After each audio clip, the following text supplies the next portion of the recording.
The rise of technology firms has been the single biggest driver of growth in the U.S. over the last decade and a half. It has helped propel iconic companies from Facebook to Salesforce and Trulia. But while the bro culture of Silicon Valley is only just beginning to be explored, there is new reporting on the women who are funding these giant companies.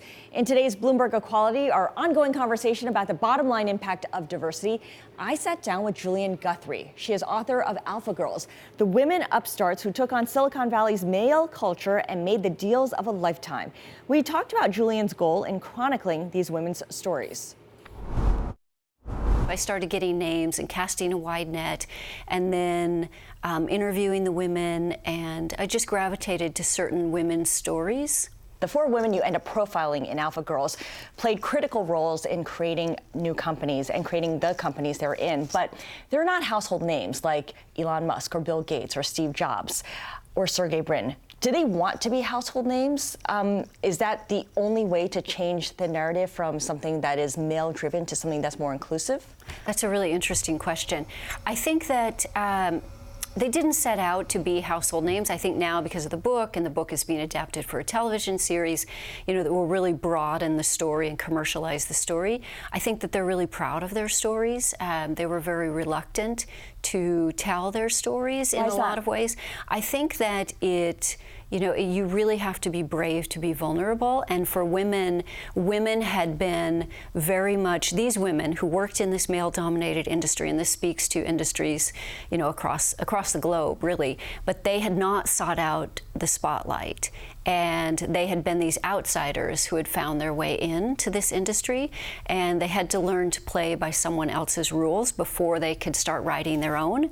They had to go from navigating to trailblazing. So they didn't set out to be in the limelight. Now they're at this place in their lives where they want to show what's possible. They want to show that tech can be a great place for women. Venture capital is a really important industry. There is something to be proud about in seeking to make a lot of money, to build companies. It's very important for women. Both of those industries are really great, in particular for women, for young women, to change kind of this power dynamic. Are they just more secure in themselves that they're in a position to throw caution into the wind and say, you know what?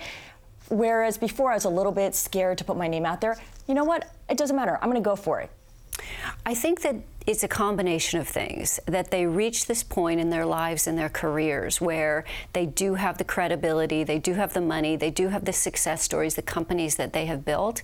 And there's also this zeitgeist now, this moment in time, this call to action for men and women to pursue equity. And so I think the women of this story, I see this as the biggest business issue of our time, is this issue of equity. And I think that the women now are very proud of their stories and of telling their stories. Again, it was very hard to get them to tell their personal stories. So to tell their success stories of building, helping to build Salesforce or Trulia or grab the Facebook deal, or, those were more of a reporting challenge, just getting it right.